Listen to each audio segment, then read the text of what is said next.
Shopping এর জন্য budget কত? আলহামদুলিল্লাহ অনেক ভালোই বাজেট, এই তো 25,000-এর মতো।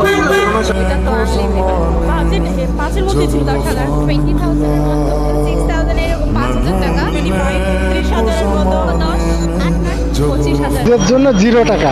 নিজের জন্য তো সামান্য, পুরোটাই পরিবারের জন্য। নিজের জন্য এখনো কিছুই করা হয়নি। ঈদের জন্য নিজের শপিং বাজেট এখনো করা হয়নি। নিজের কোনো বাজেট নেই আসলে। নিজের জন্য এখনো করা হয়নি। নিজের জন্য কত টাকা বাজেট করেছেন? বাজেট নাই, টাকা নাই তাই বাজেট নাই। ফ্যামিলির মধ্যে সবচেয়ে কম থাকে পুরুষ মানুষের বাজেট, এটাই হচ্ছে কি কথা। এখন বুঝেন কত হইতে পারে, সবচেয়ে কম। আচ্ছা, ভাবির বাজেটটা তো বেশি, সেটা জানতে চাচ্ছি। আমি অবশ্যই বেশি এবং বাচ্চা আরো বেশি। নিজে যখন থেকে কাজ করা শুরু করেছি তখন থেকে আসলে পুরুষ মানুষের জীবন থেকে যে ঈদটা হারিয়ে যায় এরকমটাই হয়ে যায় আর কি। তো যার কারণে অনেক বছর যাবতীয় নিজের জন্য কখনো বাজেট করা হয় না।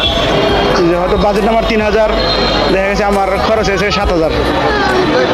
সেক্ষেত্রে অনেকটা কৃচ্ছতা সাধন করতে হয়, নিজেদের কমায় রেখে বাচ্চাদের সুখটা দেখতে হয় ভালো মতন। ভাবির